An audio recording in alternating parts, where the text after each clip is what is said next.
Light and heavy? What's he talking about? Let's find out.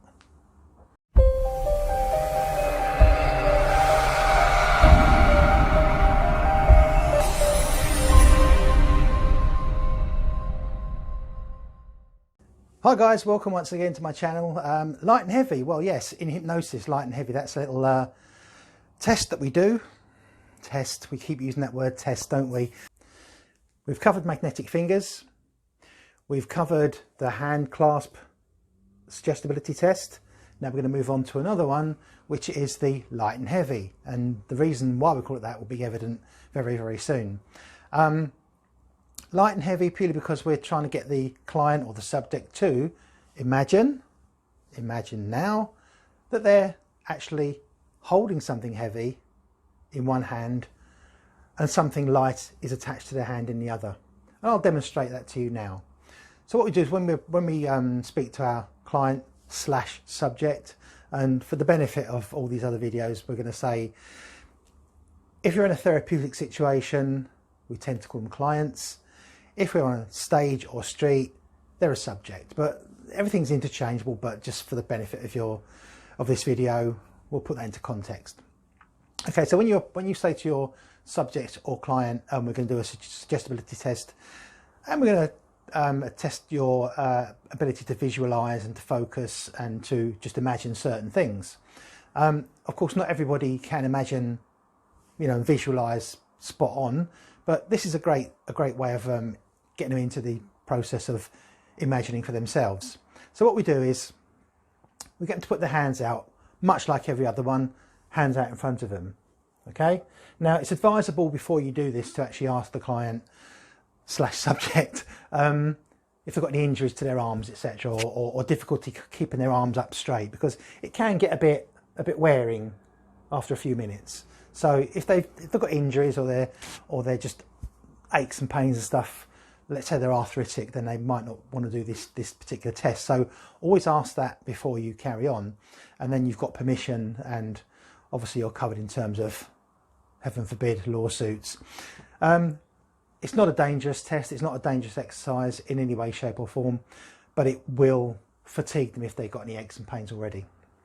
So hands out in front of them like this, and once again you can just adjust their hands to make them level if you want to, like this, and then you're going to say to them, turn one palm up, and generally I say the right hand palm, which is this one. In case they don't know, point to it or touch it, so they turn it over. Okay, it doesn't matter either one, they can choose. So one hand up, one hand down, like this. Okay, now you say to them, in a moment I'm going to ask you to close your eyes and imagine. So then you say, eyes closed now. They'll close their eyes, and then you say to them, I want to imagine, my arms are aching already, I want you to imagine that in this hand, you can touch it. We know it's post-pandemic time and touching is generally a bit of a frowned upon thing, but when we can get back to touching, it's a good idea to just touch the hand like this, to point to the actual hand you want them to have the books on. So we're going to say, in this hand, palm up, I want you to imagine now that you've got a pile of books. Let's say 3 books for now. They could be any shape, any colour, any size you want. And some will imagine a Harry Potter book, some will imagine a dictionary, etc., etc. But it doesn't matter. It's what's in their imagination that counts. So imagine those books on your hand, and what you can do now is actually go, I'm going to place the books on your hand now, like this. And what this does, if you can just notice, it gives that little pressure down, right? So it gives the effect of the books being placed on their hand right there and then. Okay, and once they've got that in their mind, you then say to them, now on the other hand, I want you to imagine I'm attaching a bunch of helium balloons, helium filled balloons. Now they can be any colour, any shape, any size. It's your imagination. You imagine those balloons attached to your finger right here with a string. So a bunch of balloons, let's say 10 balloons. You can say any number you want, but whichever is going to, give them a bit of a pull upwards. So you can say 10 balloons at first. So now they're in this position here. So you've got your right hand with a pile of books on in their imagination. Their eyes are closed, remember, so they can't see what you're doing. They're just imagining what you're telling them to imagine. And on this hand, or it can even be a wrist, so you can attach the string here on their finger or to their wrist. And again, like the book we pushed down slightly, with the balloons you can actually pull their finger up slightly like this.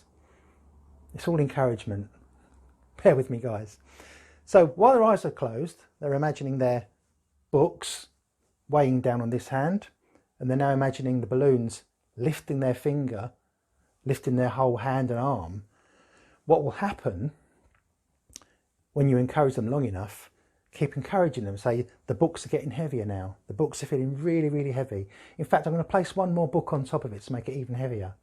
At the same time, imagine those balloons lifting your hand higher in the air. And then you can say, if they're not doing as well as you want them to, you can then say, let's attach another 10 balloons to that wrist, pulling them up into the sky, high in the sky.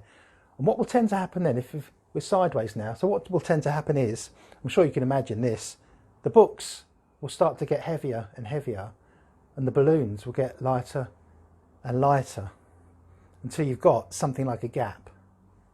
Okay? And at this point, you can then say to them, okay, stop now, leave your arms where they are and open your eyes. And they do this. Usually. Okay? Now, sometimes they will only move very slightly. Very, very slightly. Any movement's a good movement. Sometimes they can do this, which is even better. Be wary of that though.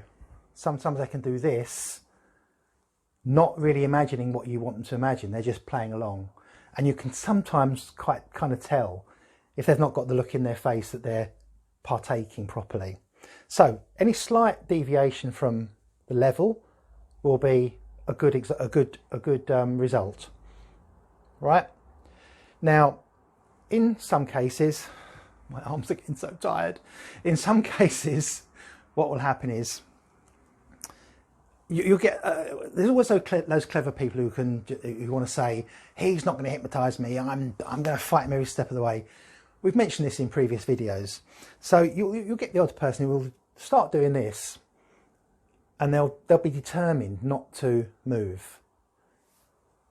It's not because they can't imagine, they can, they're just trying not to move. And they'll start holding their arms straight and steady. So what's happening is, in their minds, they can feel the books, they can sense the books and see the books in their mind, but they're actually trying to resist them dropping. It's like if you carry a tray of drinks, you know, you're not going to want to lower your arm, you're going to want to keep it steady. So in their minds, they're trying to keep this thing steady, like this, to such a point, and I'll come closer to the camera for this one, to such a point where they'll start doing this. And again, subtle differences. Watch out for these subtle changes, and you'll get them to, they'll be holding the book so steady that they're shaking. That's not a bad thing. Again, these tests aren't pass and fail. There's no right and wrong. So if they've done this and they've got a gap, then you say, great, relax, you're a great hypnosis subject. But if they've done this, like this, but you can see they're trying to hold it steady and not drop the hand, that's fine too, because you can say, great, you're a great hypnosis subject. The thing is, you were fighting me there. The power of your mind was making your hand stay steady, which is brilliant. Either way, they're a great hypnosis subject, whatever happens.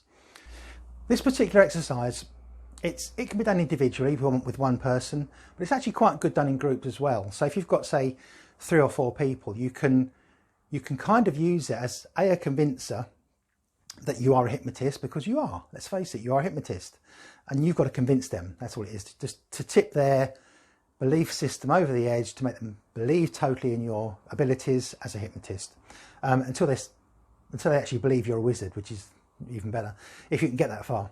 So once you've done, if there's a group of people, 3 or 4 people, it's great to do it in a group, because what you're going to find then is you will be able to pick out which one is the most, I'll say suggestible, but the most hypnotizable, if you like.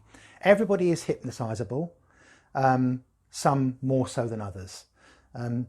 If someone says, I can't be hypnotized, then it's just wrong, because everyone's daydreamed. Everyone has, you know, falling asleep, dreaming of something. So everyone's hypnotizable in some way.